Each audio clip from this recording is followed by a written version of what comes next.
Effectivement, donc comme David vient de le dire, et c'était la commande qu'il m'avait passée, je vais vous parler de mon dernier sujet de recherche, donc qui a donné lieu à ce livre qui est paru à l'automne, autour de l'invention, ce que j'appelle l'invention, la naissance de la célébrité au XVIIIe siècle.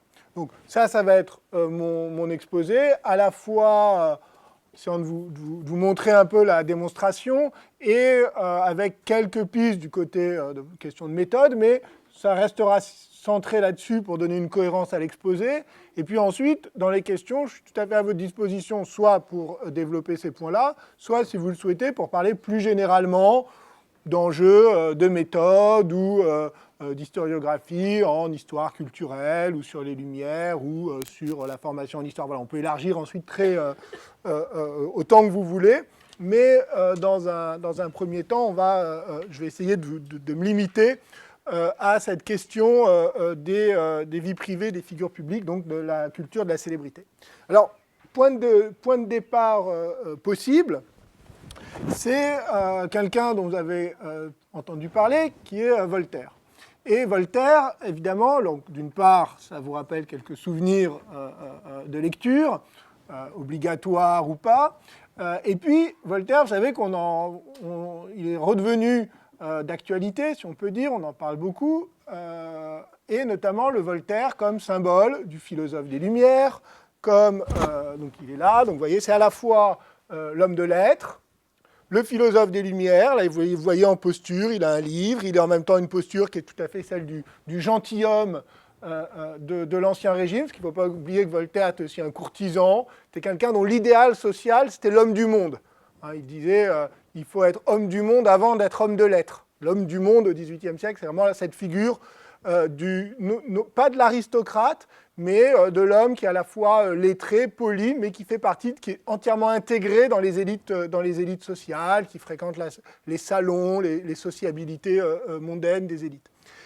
Et il est aussi évidemment l'auteur de ce traité sur la tolérance qui est un des best-sellers de 2015, donc actualité de Voltaire, actualité des Lumières à travers la question de la lutte contre le fanatisme, de la tolérance, et notamment des combats intellectuels des Lumières, puisque ce traité sur la tolérance a été rédigé par Voltaire dans un contexte très spécifique, qui est son combat pour la réhabilitation et la mémoire de Jean Calas. Bon, je ne vous fais pas l'affaire Calas, ce n'est pas mon sujet aujourd'hui, puis vous avez tous une petite idée de ce dont il s'agit, mais vous voyez, Voltaire, qu'on pense à Voltaire, on a cette idée du XVIIIe siècle comme le moment de l'affirmation des grandes valeurs, des grands combats des Lumières, et de cette figure qui est celle du philosophe, de l'intellectuel engagé, intervenant dans le débat public pour défendre des grandes causes. Et peut-être que vous savez aussi que Voltaire a été fêté, célébré à la fin de sa vie. Donc lors des derniers mois de sa vie, il est revenu à Paris après des années où il vivait à Ferney, à la frontière de la Suisse. Il est revenu à Paris, il a été couronné, son buste a été couronné sur la scène de la Comédie Française pendant qu'il assistait à la représentation d'une de ses pièces, des tonnerres d'applaudissements. Et cette scène, une espèce de passage obligé dans l'histoire littéraire, notamment l'histoire littéraire du XVIIIe siècle, comme le moment où justement symboliquement, le philosophe, l'écrivain des Lumières, est couronné, d'une certaine manière symboliquement, à la place du roi, devient cette nouvelle figure prestigieuse, à la fois politiquement et moralement. Et un grand historien de la littérature, qui s'appelle Paul Bénichou, a appelé ça le sacre de l'écrivain. Voilà. Vous avez entendu parler de Paul Bénichou, peut-être que je vous vois sourire. C'est une très bonne nouvelle que vous avez entendu parler, c'est un grand historien de la littérature, donc appelé ça le sacre de l'écrivain. Vous voyez, tout ça est cohérent. Donc voilà la scène où, très mauvaise gravure, mais enfin, où le buste de Voltaire est célébré lors de la représentation d'Irène à la Comédie Française. Alors moi, le Voltaire dont je vais vous parler et que je vais vous montrer, c'est un Voltaire un petit peu différent et qui est représenté un peu différemment au XVIIIe siècle, c'est celui-là. Et ça, c'est un tableau donc de 1772, presque contemporain, juste quelques années avant la représentation d'Irène, et qui est peint par Jean Hubert, et qui représente Voltaire en train de se lever. Vous voyez, il est en train de s'habiller dans une position un peu acrobatique, et tout en se levant, vous voyez, déjà en train de dicter. On ne sait pas très bien ce qu'il fait. Est-ce qu'il dicte une lettre à son secrétaire? Est-ce qu'au contraire, il entend lecture? Enfin, vous voyez, dès le matin, il est en pleine activité. Alors, vous voyez la différence quand même entre le portrait, qui est un portrait tout à fait, une représentation tout à fait traditionnelle de l'écrivain, et donc de la figure publique de l'écrivain, de l'image publique qu'il veut projeter, en tant qu'à la fois homme de lettres, il a un livre à la main, mais aussi homme du monde, qui se tient bien, qui regarde le spectateur, qui est bien habillé. Et puis, ce Voltaire, ici, qui est saisi dans son intimité, dans une position, effectivement, dans sa vie privée, dans ce qu'elle a même de plus vraiment privé, domestique, en théorie, où le regard du public ne pénètre pas. Or, il se trouve que ce tableau a eu énormément de succès. À l'origine, évidemment, il n'a pas été peint pour être très largement diffusé. Il a été peint à la demande de Catherine II, dans un ensemble de scènes que Jean Hubert, qui était un ami de Voltaire, qui fréquentait Voltaire, a peint pour Catherine II. Or, ce tableau a eu tellement de succès qu'il a été gravé, copié, gravé, et il y a eu toute une série de copies de ce tableau qui ont circulé aussi bien en France qu'en Angleterre. On peut retrouver toute une série de gravures, par exemple, celle-là, qui pourtant... Donc ça, c'est une gravure qui circulait, par exemple, à Londres, et vous voyez qu'il y a un certain nombre de petites modifications. Par exemple, le portrait qui a été rajouté, d'abord il y a une dame qui entre, et puis le portrait qui est rajouté au mur, c'est le portrait de Fréron, qui était le grand ennemi de Voltaire. Et puis, alors, je peux vous dire, il y a des vers en bas qui sont plutôt pour se moquer de Voltaire. Alors vous voyez, la même image, elle est très ambiguë, parce qu'on ne sait pas trop si les gens qui voulaient avoir cette image, c'était par admiration pour Voltaire, ou au contraire, plutôt pour se moquer de lui. Ce qui, vous voyez, déjà, ça nous introduit à une thématique assez particulière sur ce que c'est que cette image publique qui circule. Mais en tout cas, ce qui est très important, c'est que pourquoi ces images ont autant circulé? D'abord parce qu'il y a quelque chose de nouveau au XVIIIe siècle, qui est un marché notamment de l'image, un marché de la gravure. Il y a des gravures très peu chères qui sont vendues par des marchands libraires dans les grandes villes. Et pour quelques sous, on peut s'acheter le portrait des comédiens ou des comédiennes à la mode, je vous en montrerai d'autres tout à l'heure, des écrivains, des hommes politiques.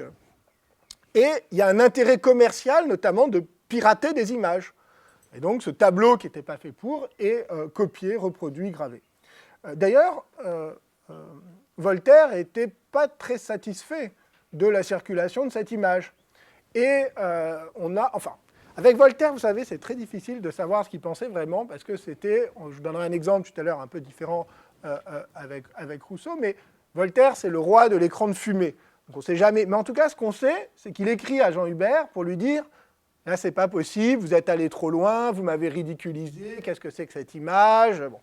Et ce qui est très intéressant, c'est la réponse de Jean Hubert. Parce que Jean Hubert lui explique pas du tout. Vous vous trompez, je ne vous ai pas du tout ridiculisé. Il lui dit ça, il lui dit « L'empressement du public, votre âme damnée pour tout ce qui vous représente bien ou mal, me force à vous désobliger sans cesse. J'entretiens son idolâtrie par mes images, et mon voltairisme est incurable. » Il lui dit « Cette image, elle ne vous ridiculise pas du tout, c'est exactement ce que le public demande. » Et donc, ce public qui vous idolâtre, le terme est intéressant, cette idée des gens célèbres comme des idoles, du public, d'une nouvelle idole, c'est un thème qui circule jusqu'à la sociologie contemporaine. Et cette idée, c'est justement le désir du public, l'empressement du public. Non plus pour avoir des représentations justement officielles, glorieuses, mais pour avoir tout ce qui vous représente, bien ou mal. Donc on n'est plus cette fois dans le portrait en tant qu'il doit présenter une image entièrement valorisée de la personne, mais toute forme de représentation, et évidemment, celle-ci en particulier, on peut imaginer, on imagine très bien on voit bien qu'un des éléments qui fait son succès, c'est cette impression qu'elle donne au public de pénétrer dans l'intimité de l'écrivain. Donc non plus l'écrivain avec ces éléments de son talent et de son œuvre littéraire, mais au contraire, en tant qu'homme privé. en tant qu'homme privé dans sa vie domestique. Donc, on a une curiosité, fascination du public pour la vie privée du grand écrivain, des spécialistes de l'image, Jean Hubert comme peintre, qui a une conscience très nette de cet nouvel intérêt du public, du fait que la frontière entre portrait officiel et caricature est en train de se brouiller du fait même de cette demande nouvelle du public pour avoir des images de la vie privée des gens célèbres. Évidemment, c'est parce que Voltaire est célèbre, parce qu'il est célèbre comme homme public, qu'on a envie d'avoir une image de sa vie privée. C'est là toute la dialectique bien connue aujourd'hui de la célébrité, mais qui se met en place au XVIIIe siècle. Donc on a des spécialistes de l'image, on a des gens célèbres comme Voltaire qui sont dans un rapport pour le moins ambivalent par rapport à cette circulation d'images, de représentation d'eux et notamment de représentation privée. On a des marchands qui utilisent ce désir du public, s'appuient dessus pour faire circuler des images. Donc vous voyez, on a tout un dispositif. Et même le moment où Voltaire donc, est célébré à Paris à la Comédie Française, donc ce sacre de l'écrivain, si on regarde non plus les historiens de la littérature, mais les sources du XVIIIe siècle, on s'aperçoit que cet événement a été décrit et perçu en réalité très différemment. Bien sûr, il y a des gens qui se sont réjouis de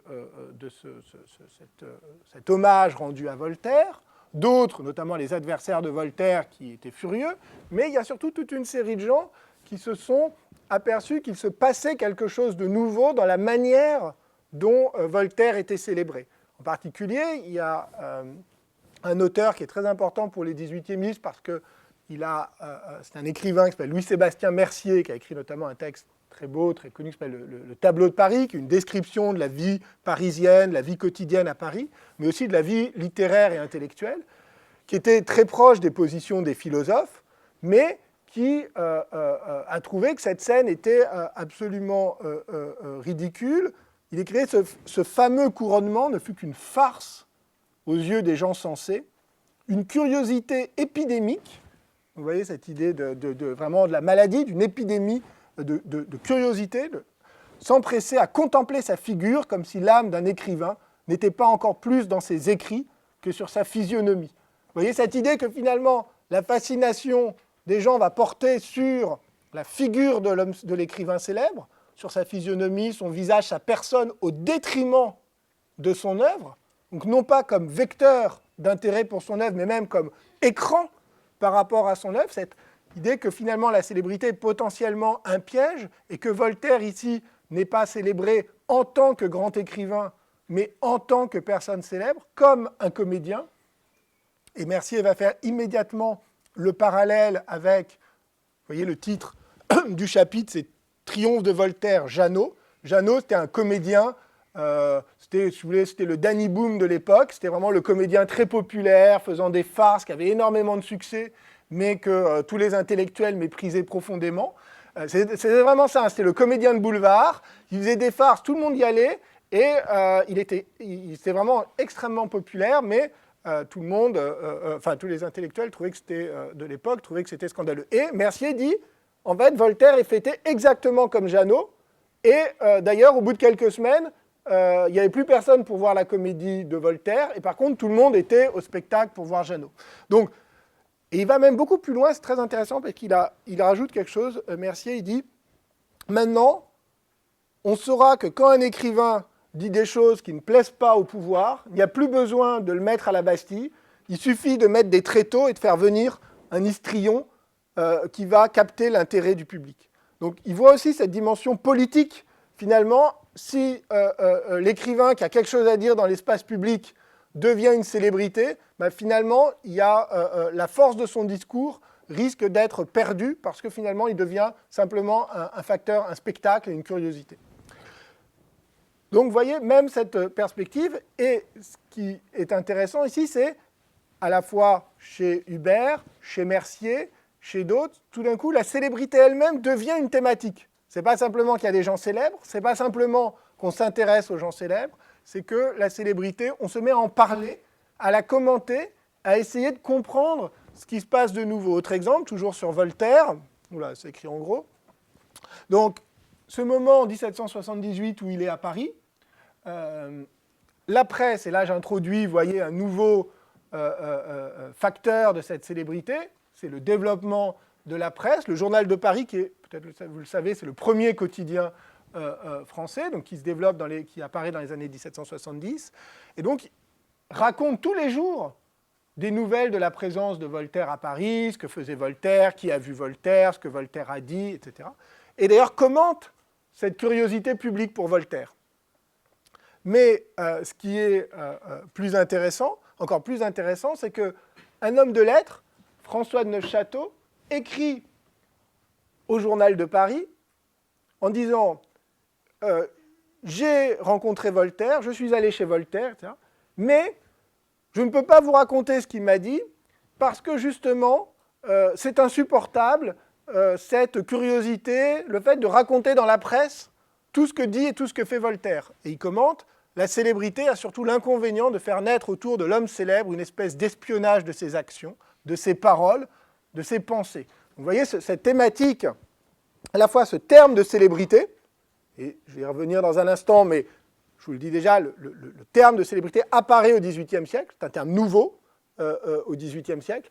Le terme apparaît et toute une thématique, finalement, cette idée que les gens célèbres sont observés, sont espionnés, qu'ils n'ont plus de vie privée, que la presse raconte tout ce qu'ils font, les montre dans leur vie privée, tout ça est en place dans les années 1770 autour de Voltaire, et y compris ce qui est même déjà présent, qui nous est familier aujourd'hui, mais qui est déjà présent à l'époque et qui est une chose qui est en train d'apparaître, c'est ce jeu ambigu et un peu retors qui consiste à écrire aux journaux pour...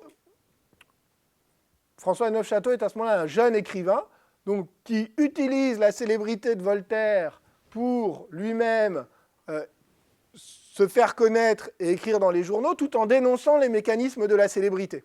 Vous voyez cette façon un peu complexe de dénoncer la célébrité tout en essayant de jouer de ses effets, quelque chose que, si vous êtes un peu observateur, vous retrouverez très facilement aujourd'hui. Alors je dis que vous retrouverez facilement aujourd'hui, et là je viens d'introduire de plus en plus, c'était présent au début, des éléments de comparaison avec le contemporain et le très contemporain.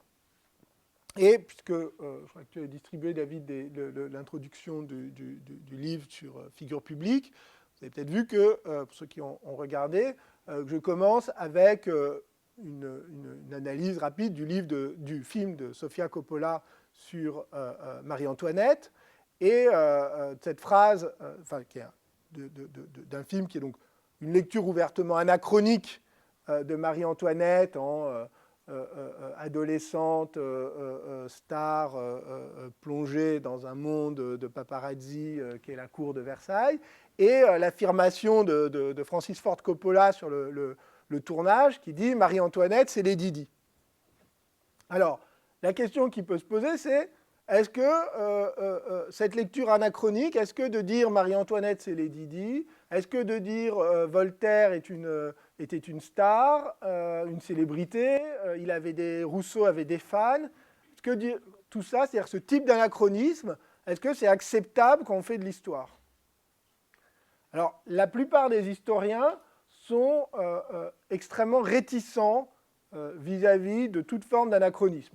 On peut s'en permettre un peu de manière, justement, pour faire un peu le mariole dans les conférences ou dans les séminaires, mais notamment dans un livre, et en tout cas comme outil de recherche général, on se rappelle toujours la phrase que Lucien Febvre, un des fondateurs des Annales, justement, grand historien, un des plus grands historiens français de la première moitié du XXe siècle, qui disait que l'anachronisme, pour un historien, c'était le péché irrémissible. C'est vraiment le péché par excellence, parce que justement, l'historien ne doit pas faire des parallèles indus, ne doit pas juger le passé par rapport au présent, ou comprendre le passé en projetant le présent, mais au contraire doit comprendre le passé pour lui-même, doit comprendre dans le passé tout ce qui est différent du présent. Or, là-dessus, j'ai une position un peu différente. Je pense que des formes d'anachronisme sont utiles, en réalité sont même nécessaires, on les pratique tout le temps, et autant les expliciter. Alors, il faut distinguer des formes différentes d'anachronisme. L'anachronisme des Coppola, de Francis Ford, de Sofia, sont tout à fait légitimes en tant qu'ils sont des cinéastes, ne sont évidemment pas des démarches d'historiens. Puisque là, il s'agit effectivement de lire le passé, d'interpréter le passé, directement en y plaquant des réalités du présent. Mais elles peuvent nous inspirer, parce qu'elles peuvent nous permettre de voir des choses que sinon on ne verrait pas. C'est le rôle des artistes, des cinéastes comme les autres, c'est-à-dire justement des éléments de parallèle, de similarité, qui nous obligent en fait à regarder le XVIIIe siècle, par exemple, ou le passé en général, le XVIIIe siècle, autrement que la façon dont l'historiographie l'a canonisé ou monumentalisé. C'est pour ça que je suis parti du Voltaire, philosophe des Lumières, traité sur la tolérance, pour tout d'un coup vous montrer un Voltaire qu'on ne vous montre, enfin qu'on ne voit jamais, qu'on ne raconte jamais, justement, alors qu'en réalité il nous est beaucoup plus familier, mais c'est cette familiarité même qu'on a tendance à gommer justement parce qu'on monumentalise, on tient à distance le XVIIIe siècle comme monument historique, le siècle des Lumières, etc. Or, cet autre anachronisme qui consiste en réalité à partir du présent, non pas pour plaquer les mécanismes du présent sur le passé, mais pour faire émerger dans le passé, par exemple dans le XVIIIe siècle, des éléments que l'on peut comprendre, justement, qui font écho à des éléments de notre présent, et qui nous permettent, du coup, ensuite, une fois qu'on a fait le travail historique, évidemment, le travail d'historien, il faut le faire, une fois qu'on a fait ce travail d'historien, de regarder autrement, c'est là que l'historien intervient dans quelque chose qui n'est plus de l'anachronisme, mais de regarder autrement le présent, ce sera ma conclusion à la fin, parce qu'on a fait ce détour par le passé, parce qu'on a fait le détour par une généalogie de phénomènes qui sont autant présents dans notre société contemporaine. Et par exemple, les mécanismes de la célébrité. Donc, c'est cette forme-là d'anachronisme qui me paraît extrêmement utile quand on est historien, mais qui, évidemment, implique, une fois qu'on a fait ce rapprochement entre des phénomènes du présent, par exemple les mécanismes de la célébrité tellement présents dans nos sociétés contemporaines, et des phénomènes du passé, par exemple cet intérêt pour la vie privée des hommes célèbres au XVIIIe siècle, une fois qu'on a fait ce rapprochement, ensuite, il faut néanmoins faire le travail d'historien. Faire le travail d'historien, qu'est-ce que ça veut dire? Ça veut dire, d'une part, de travailler à partir d'une série de documentations historiques. Donc là, vous voyez, pour vous donner une idée, des images, des correspondances, pour travailler là-dessus, de la presse, vous allez voir encore quelques autres types de sources, du courrier, etc., des archives de police. Bon, il y a toute une série de sources qu'on peut utiliser.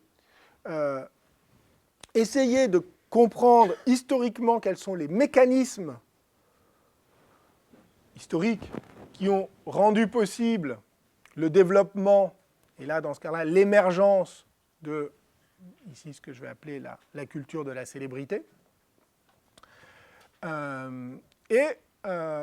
Ensuite, évidemment, aussi de s'interroger sur néanmoins les éléments disons, de discontinuité ou de rupture ou d'accentuation qui jouent. Puisqu'évidemment, il ne s'agit pas de dire que Voltaire ou Rousseau ou les comédiens du XVIIIe siècle étaient célèbres de la même façon que le sont aujourd'hui les stars contemporaines. Ce serait absurde de dire que rien n'a changé. Là, ce serait effectivement le pur anachronisme.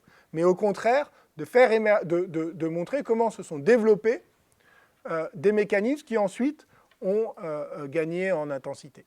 Et enfin, dernier élément, point de vue de méthode, pour que l'anachronisme, disons, pour que l'anachronisme soit juste un point de départ et ensuite débouche sur un travail d'histoire, c'est-à-dire un travail de sciences sociales, c'est la nécessité de définir précisément les catégories qu'on utilise. Célébrité, c'est une de ces catégories très présentes dans le langage contemporain, mais qui manque de substance en termes comme catégorie historique, parce qu'on a tendance à y entendre des choses beaucoup trop générales ou trop larges, c'est-à-dire le fait d'être très connu. Célèbre, c'est être très connu. Mais être très connu, il y a plein de manières d'être très connu. Très connu par qui, très connu dans quelles conditions. Alors on pourra toujours dire Alexandre le Grand était très connu, César était très connu, etc. Donc là, je ne vais pas vous faire tout vous déployer, mais par exemple, pour comprendre la spécificité de mécanismes, de phénomènes comme ceux que je viens de vous décrire, autour de Voltaire, rapidement, eh bien, j'ai essayé de distinguer 3 manières d'être très connu, si vous voulez, en distinguant la célébrité, que je définis par le fait d'être connu de son vivant, ça c'est quelque chose d'important, de son vivant, par un public indéfini et anonyme. Et donc j'ai défini de 2 choses. J'ai défini d'une part des mécanismes de la gloire, qui sont des formes beaucoup plus traditionnelles de renommée, notamment posthume, où un individu est connu pour des faits exceptionnels, donc le grand conquérant, l'homme illustre, le grand savant, etc. Et d'autre part, la distinguer des phénomènes simplement de réputation. On peut être très connu dans un milieu, on peut avoir une réputation, une renommée chez ses voisins, dans son village, et ça c'est tous les mécanismes de l'honneur, c'est les mécanismes de la fama au Moyen-Âge, c'est les mécanismes de la réputation professionnelle, sans pour autant être une célébrité, sans acquérir la célébrité. La célébrité, c'est le moment où des formes de réputation deviennent tellement larges qu'elles produisent, et tellement intenses, qu'elles produisent cette forme de curiosité, voire d'attachement affectif, non seulement qui n'est plus simplement l'admiration pour les exploits, pour ce qu'a fait une personne, mais la fascination pour l'ensemble de son activité, y compris, et même particulièrement, sa vie privée. C'est pour ça que le mécanisme central de la célébrité, c'est que plus les gens deviennent des figures publiques, c'est-à-dire plus ils sont connus d'un vaste public de gens avec qui ils ne sont pas en relation directe, plus ce public s'intéresse à leur vie privée. Et donc c'est ce mécanisme très particulier que vous ne retrouvez ni dans les réputations, ni dans les simples réputations, ni dans le mécanisme traditionnel de la gloire. Donc ça, c'est la nécessité, vous voyez aussi, de délimiter un phénomène, une catégorie, enfin en tout cas de proposer des définitions qui vous permettent de travailler un peu plus précisément sur certaines catégories. Alors, évidemment, vous voyez que je joue beaucoup sur public, privé, vie privée, figure publique, être connu d'un public, ça. La question du public, de ce que c'est qu'un public, est évidemment une question qui était absolument centrale dans ce travail. Et notamment parce qu'un de ces enjeux, c'était tous les débats, aussi bien en histoire qu'en sociologie ou en philosophie politique de toutes ces dernières années, autour de la notion d'espace public, telle qu'elle a été théorisée par le philosophe allemand Jürgen Habermas, espace public. Et le XVIIIe siècle joue dans cette théorie de l'espace public un rôle extrêmement important, avec l'idée que c'est au XVIIIe siècle que s'est développé un espace public, mais qui était un espace public justement de la critique éclairée, et que cet espace public aurait décliné jusqu'à aujourd'hui, notamment sous l'effet des masses médias, de l'industrie culturelle, de la propagande politique, du marketing. Et évidemment, c'est cette lecture-là de l'histoire, de l'évolution de l'espace public, que la réflexion sur la célébrité doit permettre disons, de déplacer ou de rendre plus complexe. Et ça sera en conclusion, je vais vous redonner maintenant des exemples un peu plus concrets sur ces mécanismes de célébrité, et en conclusion, je reviendrai sur cette question de l'espace public. Alors, donc, vous voyez, je pars d'un cas, j'essaye de réfléchir à la manière dont on peut partir d'un point de départ de projection qu'on pourrait juger anachronique sur le passé pour construire un objet historique à partir de là. Comment fonctionnaient ces mécanismes de célébrité, c'est-à-dire de fascination d'un public pour la vie privée d'un individu célèbre. Alors ça, je vous ai montré. Voilà. Alors, on va revenir là. Ce qui est important, premier élément, c'est de comprendre quels sont les dispositifs, disons, je vais avancer vite, donc j'essaye, plus généralement mon travail d'historien, et je crois que c'est quelque chose d'important, de mener de front une étude des mécanismes socioculturels qui sont le fondement justement d'inscrire du côté d'une matérialité des sociétés les phénomènes culturels, et en même temps de comprendre comment ces phénomènes nouveaux, par exemple l'intérêt du public pour la vie privée des gens célèbres, comment ils sont pensés et décrits par les contemporains. Vous voyez, c'est ces deux mécanismes que je ne dissocie jamais, ce que souvent les historiens, d'ailleurs j'imagine dans les cours ou dans les livres que vous pouvez lire, vous aurez l'histoire sociale d'un côté, l'histoire culturelle, l'histoire des idées. Donc ça, c'est des découpages qui pour moi n'ont pas de sens. Ce que j'essaye, c'est autour d'un phénomène de comprendre aussi bien comment ce phénomène est possible du point de vue d'une histoire sociale et culturelle, et comment les contemporains lui donnent sens à travers toute une série de textes, de discours autour de la célébrité. Alors, d'abord, les mécanismes. Eh bien là, il y a des transformations, il y a une transformation profonde au XVIIIe siècle, justement des sociétés urbaines. Et c'est pour ça qu'en réalité, là, je travaille à l'échelle des grandes villes européennes. Donc aujourd'hui, je ne vous parle que du cas français, donc du cas parisien. Mais en réalité, ces mécanismes de célébrité se développent aussi énormément en Angleterre, par exemple à Londres, un peu à Vienne ou à Naples, et puis à partir du début du XIXe siècle, dans toutes les grandes villes d'Europe occidentale et dans les grandes villes d'Amérique du Nord. Parce que dans les grandes villes, qu'est-ce qui se passe ? Eh bien, c'est le développement des spectacles urbains qui deviennent un lieu absolument essentiel de la vie urbaine et qui sont dissociés de la cour, puisque jusque-là, notamment au XVIIe siècle, le théâtre, par exemple, ou la musique, ou l'opéra, étaient entièrement dans l'espace, dans le périmètre de la société de cour, et donc réservés à un public restreint, avec des troupes, des comédiens qui étaient d'abord les comédiens du roi. À partir du XVIIIe siècle, d'abord à Londres, puis à Paris ou à Vienne, se développent des théâtres privés, des opéras privés. Il y a un véritable marché de ces spectacles, ce qui produit toute une série d'effets. Par exemple, un marché des comédiens, des chanteurs, des danseurs, qui produit des vrais effets de starisation.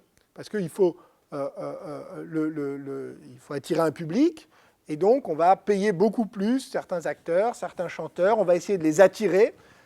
Par exemple, il y a un moment, le jeune danseur dans les années, justement exactement les mêmes années, 1770, un jeune danseur de l'Opéra de Paris est débauché à prix d'or par le King's Theatre de Londres, qui, contrairement à son nom, est devenu un théâtre privé, qui va donc, il y a un impresario qui le fait venir à Londres, Et il y a un engouement extraordinaire pour ce danseur que tout le monde veut venir voir. Mais il y a aussi dans la presse toute une série de controverses sur son salaire, sur le fait qu'il est trop payé, avec ce débat sur le fait est-ce que c'est vraiment raisonnable de payer si cher un danseur alors qu'un honnête travailleur gagne en une année ce que gagne un danseur en une journée. Donc, ce débat sur le salaire des stars, si vous voulez, là aussi, il commence à émerger parce que justement, vous avez quelque chose de nouveau. Vous n'avez plus simplement des troupes au service du roi, mais vous avez le début d'un marché des comédiens. Donc, ce qu'on a appelé, ce que l'historiographie du XVIIIe siècle appelle la commercialisation des loisirs, le début de phénomènes économiques nouveaux qui sont liés à la naissance d'une société de consommation, y compris dans le domaine, par exemple, des spectacles. Vous voyez, je vous ai parlé de Jeannot tout à l'heure.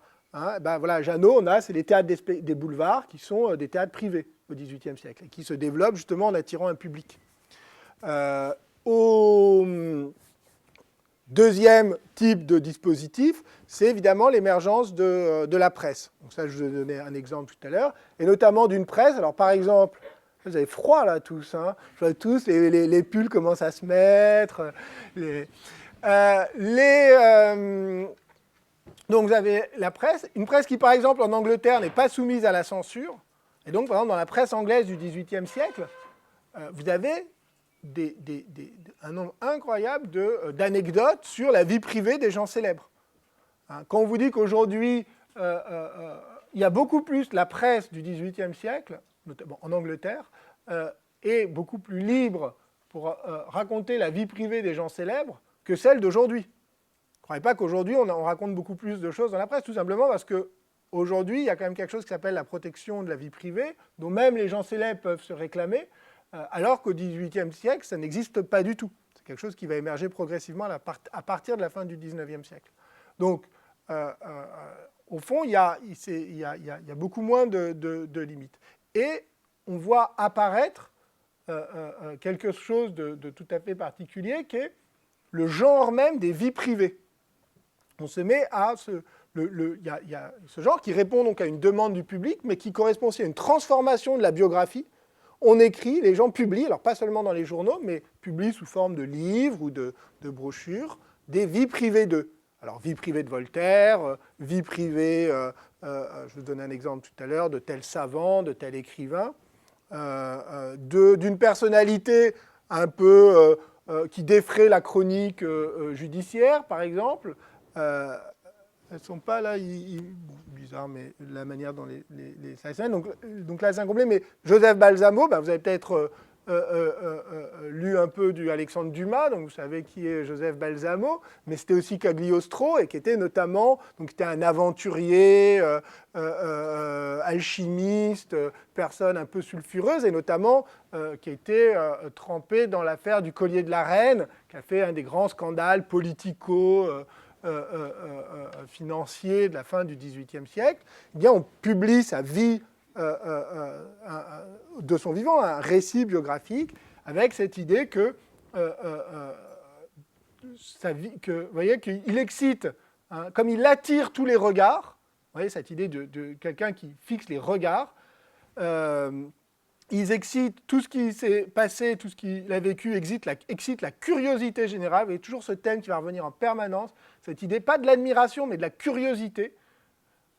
Et donc, du coup, on ne peut douter que sa vie privée, donc tous les récits, ne soient avidement reçus. On parle de lui, et comme tout le monde parle de lui, eh bien, on ne peut pas douter que sa vie privée va être reçue. Et donc, mais pas simplement, donc ça peut être des comédiens, ça peut être des hommes politiques, ça peut être des personnages de la chronique judiciaire, ça peut être des grands savants. Alors, vous l'avez reconnu, c'est Buffon, le grand naturaliste du XVIIIe siècle, fondateur, enfin, et le grand homme du Jardin du Roi, du Jardin des Plantes.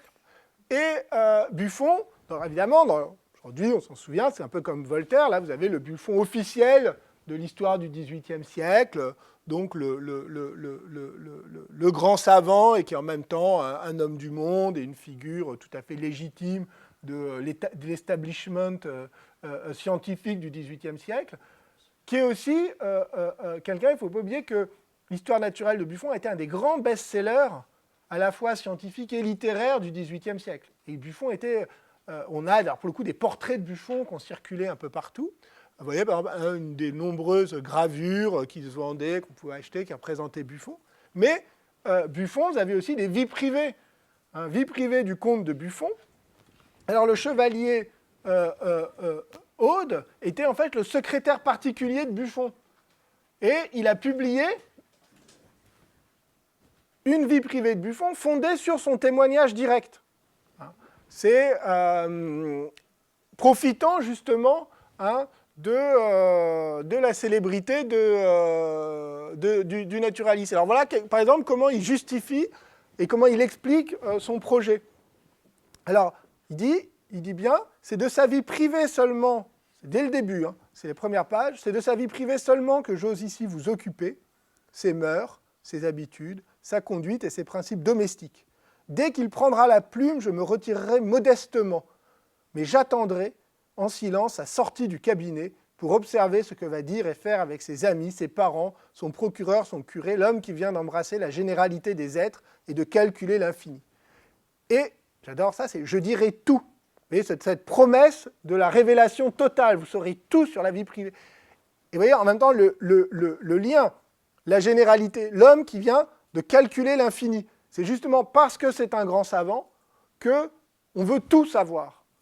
Tout, c'est la manière dont il s'habillait, l'heure de son réveil, ses repas, ses bons mots, ses amours, ou si vous aimez mieux, ses jouissances.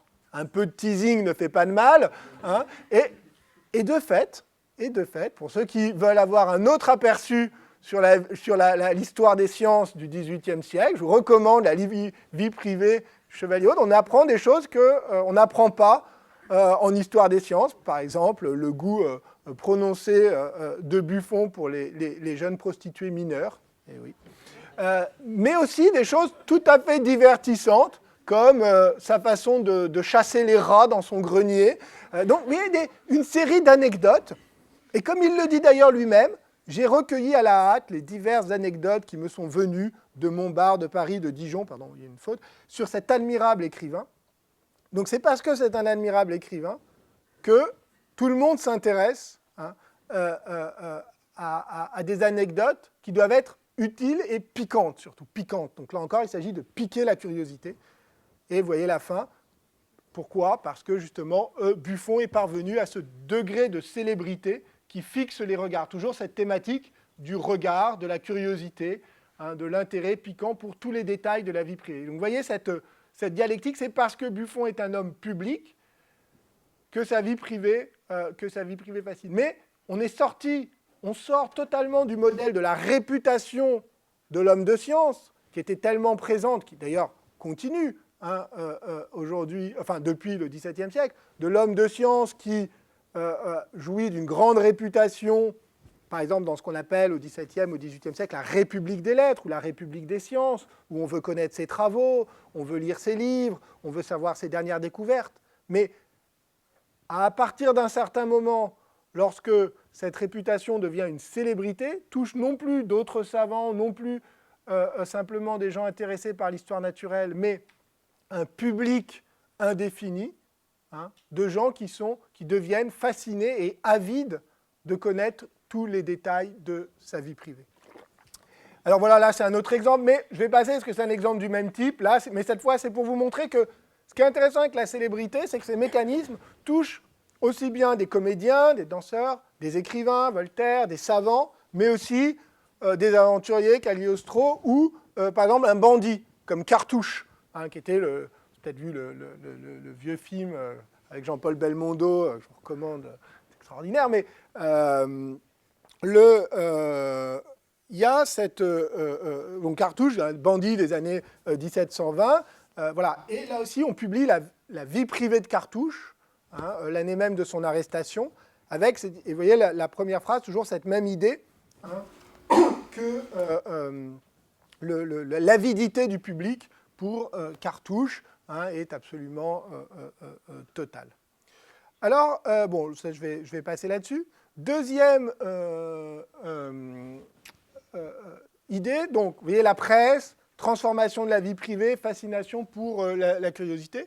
Mais l'autre élément, c'est le développement de l'image. Donc vous l'aviez vu avec Voltaire. Autre exemple, et je vais passer vite, mais quand même je vous le donne, c'est Benjamin Franklin. Benjamin Franklin, là encore, figure à la fois de grands savants, évidemment, l'électricité, mais aussi d'hommes politiques. Et le cœur de sa célébrité, c'est dans les années 1770, il est à Paris en tant que représentant des États-Unis d'Amérique, enfin, de ce qui va devenir les États-Unis d'Amérique, c'est-à-dire plus exactement des colons insurgés en train de lutter contre la puissance coloniale anglaise. Et Franklin, du coup, arrive dans les années 1770 à Paris, au moment donc où il essaye de porter cette cause américaine, joue très bien de sa popularité, de sa célébrité. Il l'orchestre, notamment en se faisant peindre, en se faisant représenter, et on a une grande diversité de représentations de Franklin sur toutes sortes de supports. Donc là, vous voyez une gravure. Il manque, oui, il a sauté. Bon, c'est pas grave. Il y a un tableau, une gravure, un buste. Alors ça, ce sont des médaillons en terre cuite qui représentaient aussi Franklin. Mais il y en a qui ont sauté. Bon, c'est dommage. Là, alors c'est vraiment dommage que je vais vous montrer une tasse. Il y avait des tasses en porcelaine. C'était fait par la manufacture de Sèvres, sur lesquelles il y avait le visage de Franklin. Donc, vous pouviez prendre votre thé dans un mug, si vous voulez, avec le visage de Franklin. Donc, il y avait toute une série d'images. Et Franklin lui-même était assez fasciné par cette circulation de son image, mais surtout, alors même qu'au début, il avait tout fait pour entretenir cette célébrité, avec l'idée qu'elle lui serait favorable, et elle serait favorable à son action politique, très vite, il a un rapport plus mitigé à la multiplication et à la circulation de cette image. Et il écrit à sa fille, alors je vais laisser la citation en anglais, mais je vous la traduis au fur et à mesure, en 1779, il lui dit le médaillon justement de terre cuite, c'est celui que vous venez de voir, n'est qu'un parmi de nombreux qui ont été faits en France. Un grand nombre d'autres ont été faits de différentes tailles. Alors, vous voyez, il y en a qui sont portés sur des bagues, d'autres dans des boîtes à tabac. Le nombre vendu, vous voyez, il y a vraiment une économie de cette image de Franklin. C'est quelque chose de tout à fait nouveau. Le nombre vendu est incroyable. Cela, avec les portraits, les bustes, les gravures, dont des copies et des copies ont été diffusées partout, ont rendu le visage de votre père aussi connu que la face de la Lune. Vous voyez cette idée, qui est une idée tout à fait nouvelle, qu'un individu qui est... Alors certes, il joue un petit rôle politique, mais enfin, ce n'est pas un souverain, ce n'est pas un grand homme du passé. L'idée que son image est tellement diffusée dans l'espace social que, alors il y a cette phrase très forte, hein, mon visage est aussi connu que la face de la Lune. Tout le monde a vu le visage de Franklin. Et il ajoute, si bien que je n'oserais rien faire qui m'obligerait à fuir, car je serais reconnu partout. Alors, évidemment, nous, en plus, on connaît la fin de l'histoire, donc ça nous fait penser à un autre personnage politique de la même époque, qui a essayé de s'enfuir et qui a été reconnu quelque part du côté de Varennes. Mais c'est intéressant parce que jusqu'au début du XVIIIe siècle, il est très rare, il faut avoir conscience de ça, en fait, il est très rare de voir des portraits dans l'espace public de gens vivants. Le roi, sur les pièces de monnaie, quelques grands aristocrates chez eux, dans leurs hôtels particuliers, mais il n'y a pas cette diffusion. Et donc là, on a une véritable transformation de la culture visuelle. En général, quand on pense à la visibilité des personnes, la visibilité publique du visage des personnes, on pense plutôt à l'invention de la photographie à la fin du XIXe siècle. En réalité, c'est au XVIIIe siècle avec véritablement la multiplication des supports visuels et une véritable économie des portraits des gens célèbres. Et alors, Franklin s'amuse un peu, il termine en disant les étymologistes, pas les entomologistes, évidemment, les étymologistes, disent que le mot poupée, doll, pour les images avec lesquelles jouent les enfants, dérive du mot idole. Et donc du nombre de poupées, de dolls, qui ont été faites de lui, c'est-à-dire de Franklin, il peut vraiment dire qu'il est idolâtré, idolized, dans ce pays. Donc il y a un jeu de mots, mais c'est un jeu de mots qui est intéressant parce qu'il montre bien le rapprochement entre idolâtré, et vous vous rappelez, au début de Jean Hubert disait à Voltaire « J'entretiens son idolâtrie du public », donc toujours cette thématique de l'idolâtrie. Mais l'idolâtrie, là, ici, elle n'est pas forcément quelque chose de très prestigieux, elle est rapportée de la poupée avec laquelle jouent les enfants. Autrement dit, on ne sait plus très bien si cette célébrité, elle est un outil politique pour défendre la cause américaine, comme l'a toujours dit l'historiographie, si elle n'est pas plutôt une menace, finalement, il pourrait être reconnu partout et il perd son anonymat, il risquerait d'être reconnu s'il devait s'enfuir. Or, finalement, l'idée qu'il soit obligé de s'enfuir à ce moment-là n'est pas du tout quelque chose d'impossible. La guerre peut mal tourner du côté des colonies. Est-ce qu'elle est une menace? Il sera reconnu partout. Et est-ce qu'elle n'est même pas plutôt un objet de dérision? Finalement, son image n'est plus simplement un symbole du pouvoir, mais elle devient aussi un jouet pour le public. Et il y a au même moment, un journal parisien qui circule sous forme manuscrite, puis qui est ensuite publié, qui s'appelle Les Mémoires secrets, disent il est aujourd'hui à la mode d'avoir sur sa cheminée un portrait de M. Franklin. Jusque-là, bon, très bien. Mais ils ajoutent, comme il était autrefois à la mode d'avoir un pantin. Et on traite le portrait de ce grave personnage de la même façon que l'on faisait avec ce ridicule joujou.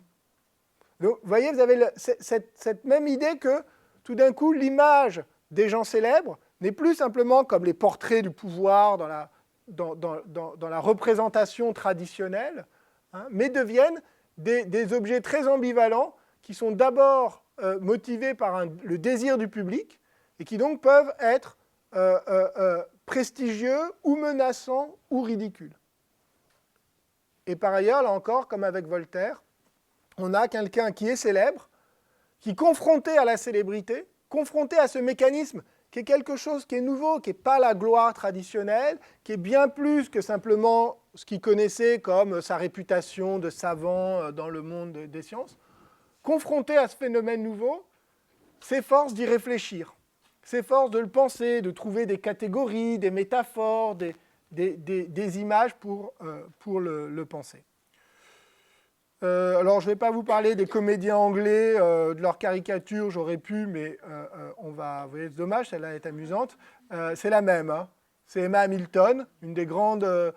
Elle est devenue célèbre uniquement parce que, d'abord, comme modèle, parce qu'elle était très belle, elle a été beaucoup peinte par les peintres, elle a épousé Lord Hamilton, elle est devenue la maîtresse de l'amiral Nelson, et donc une des grandes célébrités de la vie politico-mondaine anglaise, et à la fin de sa vie, donc, elle était l'objet de toute une série de caricatures. Donc là encore, vous voyez sur l'image, est-ce qu'elle est glamour ou au contraire caricature? Vous voyez qu'on passe très vite de l'une à l'autre. Mais ce n'est pas ça que je vais vous commenter. Je vais terminer par parler un peu du cas de Rousseau, mais d'abord un mot sur cette idée, donc ce sur quoi je terminais, sur Franklin qui réfléchit à la célébrité.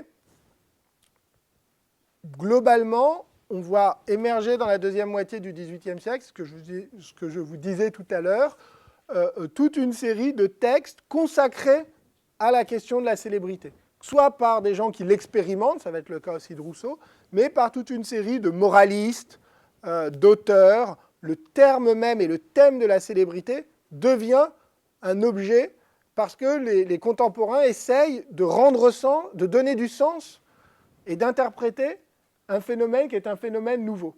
Alors, par exemple, peut-être que vous connaissez Nicolas Chamfort, qui était un des grands moralistes du XVIIIe siècle, qui reprend un peu, si vous voulez, la tradition moraliste de la Bruyère ou de la Rochefoucauld, donc, mais à la toute fin du XVIIIe siècle, juste avant la Révolution. Et lui, là, alors que vous ne trouverez pas chez La Rochefoucauld, chez La Bruyère, vous trouverez des choses sur la réputation, mais vous ne trouverez rien, ou sur la gloire, mais vous ne trouverez rien sur la célébrité, le mot même n'existe pas. Et par contre, chez Chamfort, vous trouvez toute une série de citations où il essaye, d'aphorismes, où il essaye de décrire la célébrité. Et ce qui est intéressant, c'est qu'il la décrit soit de façon ironique, soit de façon franchement négative. Cette idée, cette perception que la célébrité est potentiellement un leurre.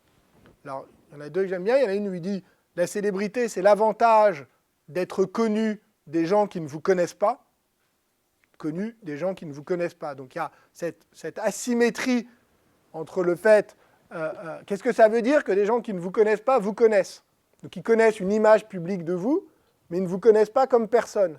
Alors, est-ce que c'est un avantage vraiment d'être connu des gens qui n'ont de vous qu'une représentation médiatisée par une circulation mais d'images ou de textes ou de discours, mais qui ne vous ont jamais rencontré, donc qui ne vous connaissent pas vous en tant qu'individu?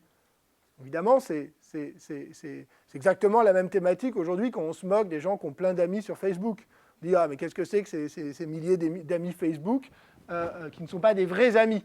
Au fond, il dit la même chose. Il dit « Qu'est-ce que ça veut dire d'être connu de gens qui ne vous connaissent pas? Est-ce que ça a une valeur?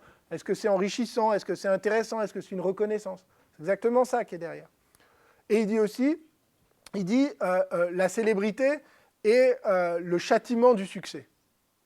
Châtiment du succès. Donc cette idée que la célébrité, qui est a priori quelque chose de très désirable, parce que d'abord elle permet d'accéder à toute une série de biens, matériels ou symboliques, et puis parce qu'elle est le témoignage même justement du succès, mais elle en est aussi la punition.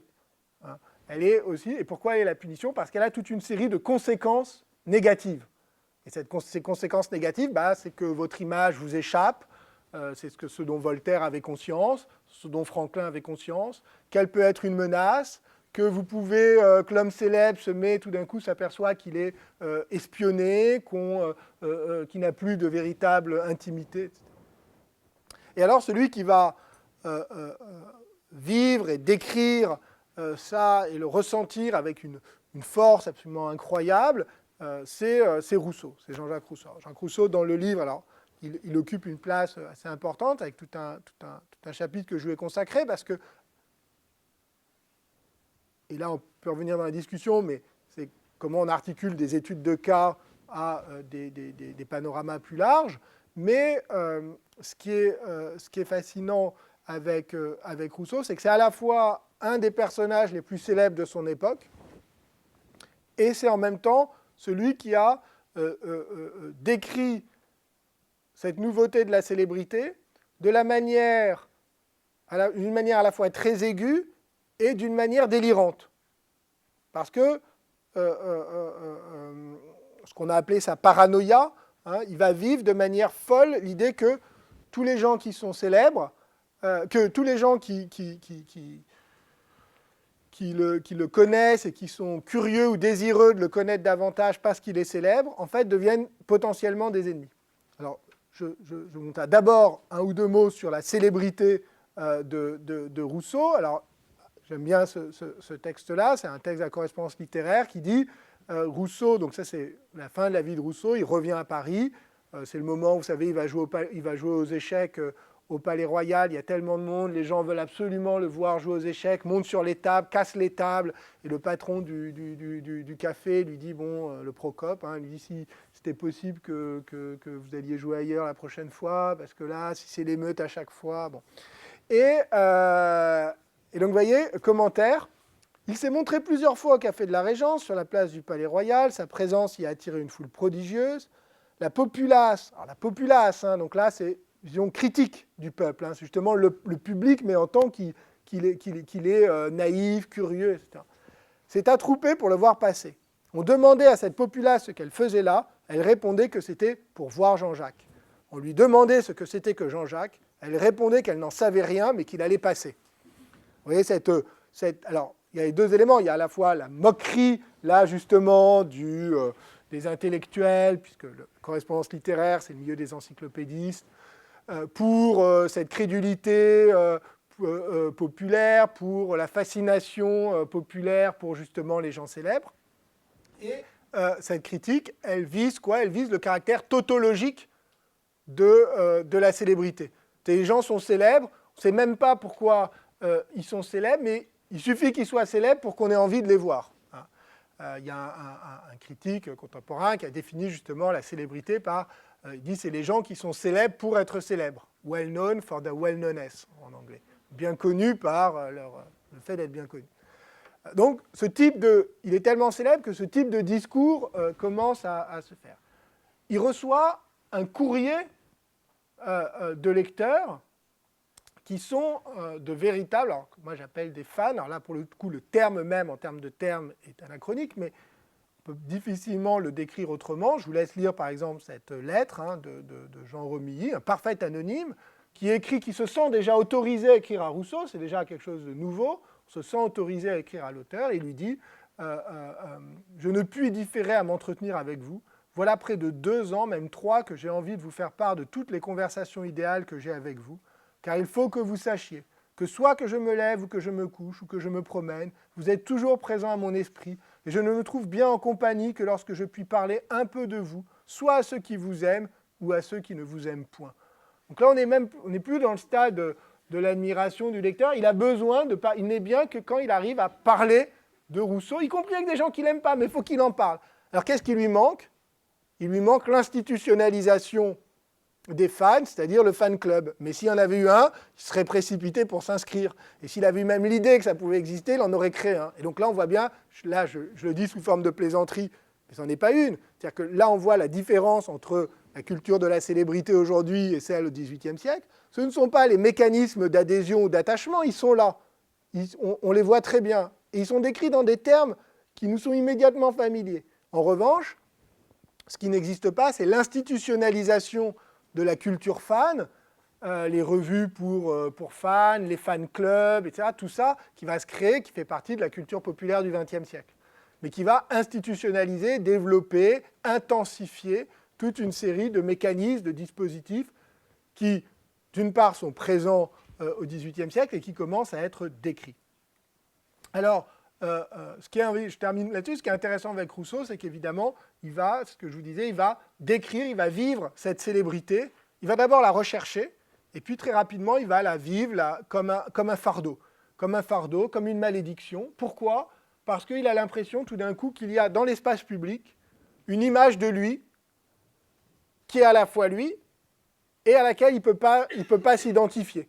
Et donc, il va opposer à cette célébrité donc l'idée d'une authenticité personnelle. Et vous voyez apparaître un thème qui va être, évidemment, que le romantisme va développer et sur lequel on continue à vivre comme une force normative très puissante, c'est-à-dire cette idée d'un moi authentique qui ne dépend pas de l'image que les autres ont de soi. Et donc cette idée que la personne célèbre se trouve confrontée entre une scission entre le personnage public qu'elle est, qui est extraordinairement connue, et la personne qu'il est réellement, qu'il a le sentiment d'être, et qui, en revanche, comme là il le dit, il y avait un Rousseau dans le grand monde, c'est-à-dire là vraiment un Rousseau connu dans toute l'Europe, et un autre dans la retraite, c'est-à-dire dans le particulier, qui ne lui ressemblait en rien. Alors évidemment, ce qui ne lui ressemblait en rien est extrêmement problématique, mais c'est l'affirmation, effectivement, de la scission entre un moi public extrêmement connu et un moi réel, à la fois privé et réel, plus réel, qu'il en est entièrement différent. Évidemment, ça se traduit par le fait que tous ceux qui viennent voir le vrai Rousseau, mais par curiosité ou attachement ou fascination pour le Rousseau public, pour le personnage Jean-Jacques, évidemment deviennent en fait des personnages tout à fait désagréables et déplaisants. Et donc il vit toutes les manifestations de sa célébrité comme des formes d'agression. Donc là, il se moque dans les confessions de ceux qui étaient des gens qui viennent lui rendre visite. Il déteste en fait les gens qui viennent lui rendre visite, parce que c'est cette idée que justement, les gens qui viennent lui rendre visite, qui affirment leur amour, leur attachement, leur admiration, en réalité, ne l'aiment pas lui, mais sont trompés par cette figure publique trompeuse.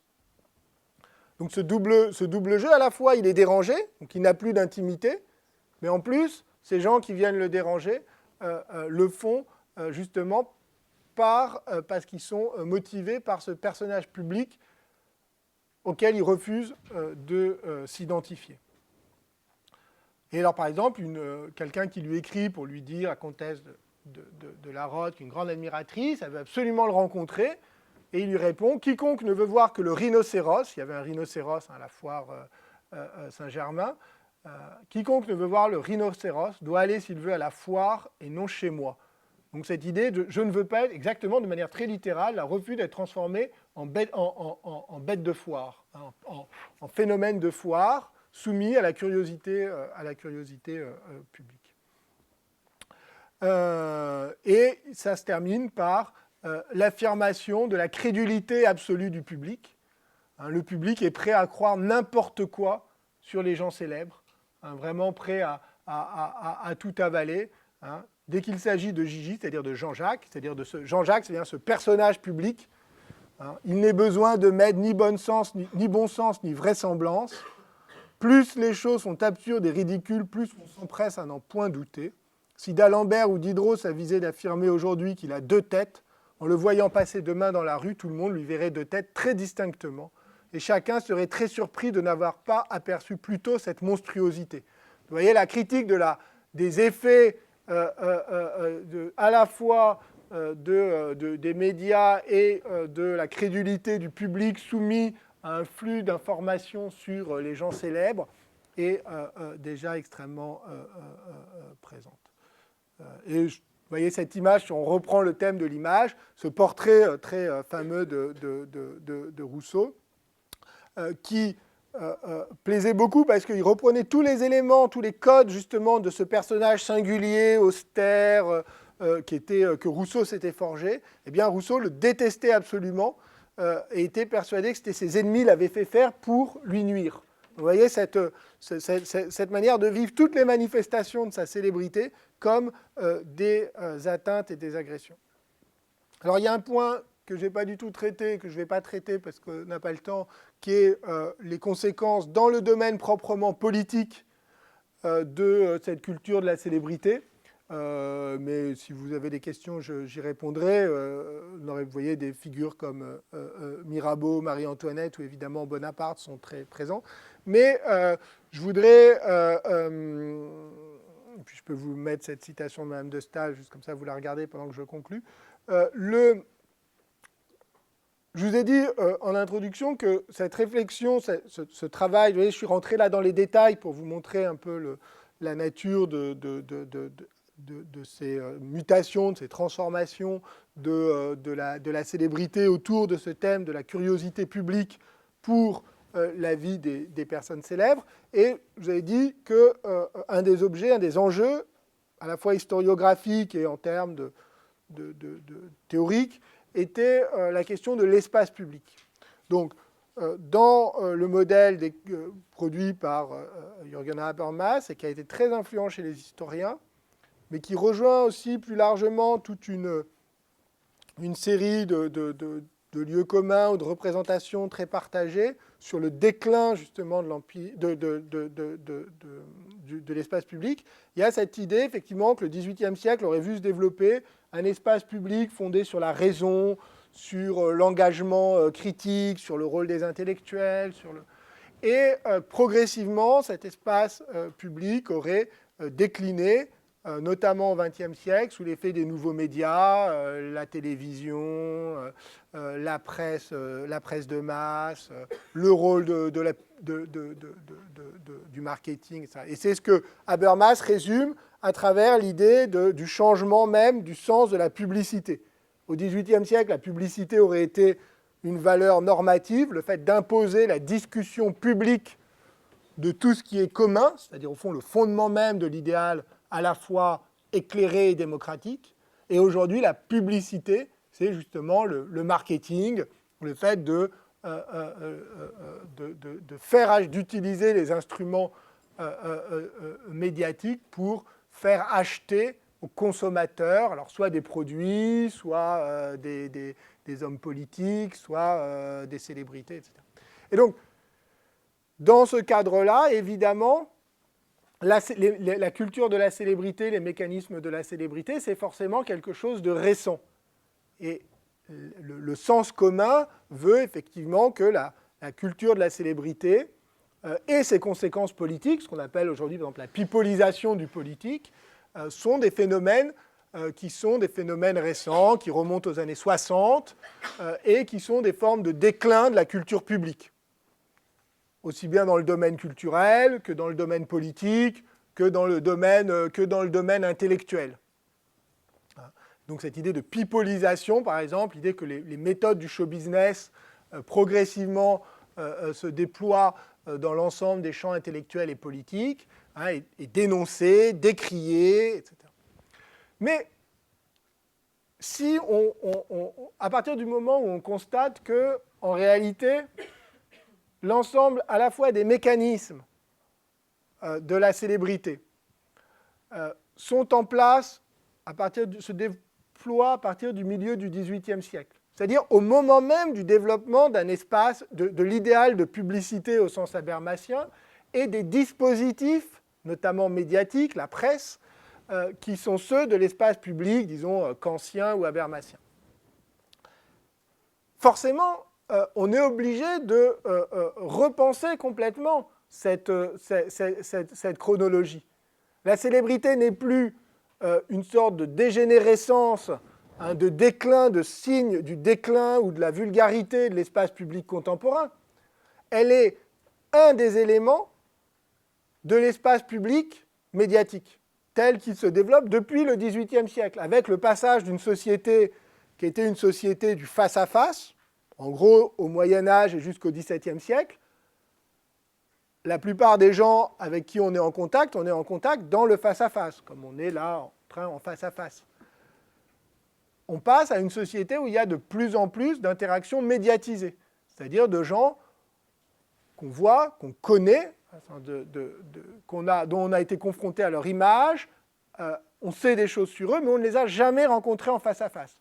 Parce qu'on a lu des choses dans les journaux, parce que plus tard on les aura vus au cinéma, vus à la télé, et on peut même avoir un rapport d'intimité, d'une intimité à distance, d'une intimité fantasmée, mais qui peut être émotionnellement très profonde, avec des gens qu'on ne rencontrera jamais en face-à-face. Ça, c'est une transformation majeure sur le plan social et culturel, et qui est absolument liée au développement de l'espace public à partir du XVIIIe siècle.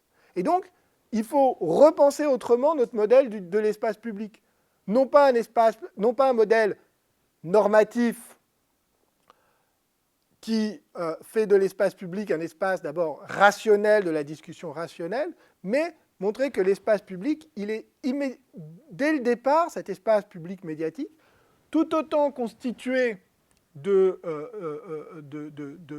passion que de raison, d'une dimension sensible à une dimension intellectuelle, et d'une dimension commerciale, par exemple, à une dimension proprement philosophique ou politique.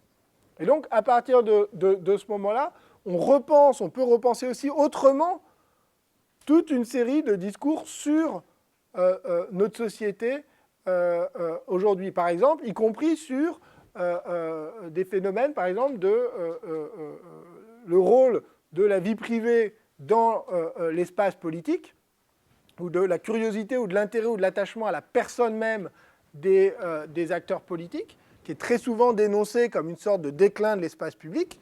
Là, je n'ai pas le temps de vous le montrer, mais sous la Révolution française, vous avez exactement la même chose. Et les mêmes débats autour de cette question du rôle de la popularité.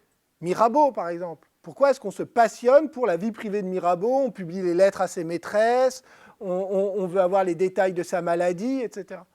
Et donc, tout simplement parce que cet espace public qui est lié à cette prolifération des médias, elle est à la fois, mais de manière indissoluble, le support justement d'un espace public de l'intervention politico-intellectuelle à la Voltaire, de l'intervention philosophico-romanesque à la Rousseau ou de la représentation politique à la Mirabeau, et en même temps des dispositifs d'attachement à la personne même des gens célèbres. Et donc, vous voyez, c'est en gros le parcours que j'essaye de produire, c'est de partir de ce qui peut paraître comme un anachronisme, non pas pour projeter, pour lire le passé entièrement sous le regard du présent, mais pour faire apparaître avec des questions du présent quelque chose qui était inaperçu dans le passé, notamment tous ces textes sur la célébrité. C'est vraiment fascinant parce qu'une fois qu'on les cherche, on s'aperçoit qu'il y en a énormément. On s'aperçoit qu'effectivement, les gens parlaient beaucoup de cette question de la célébrité. Je vous ai donné là quelques exemples. Et sauf que si on part uniquement de la vision classique du XVIIIe siècle, on ne le voit pas. Donc, faire apparaître quelque chose, mais au final, par ce détour par le passé, regarder autrement et pouvoir penser, interpréter, comprendre peut-être autrement un certain nombre de mécanismes de nos sociétés aujourd'hui.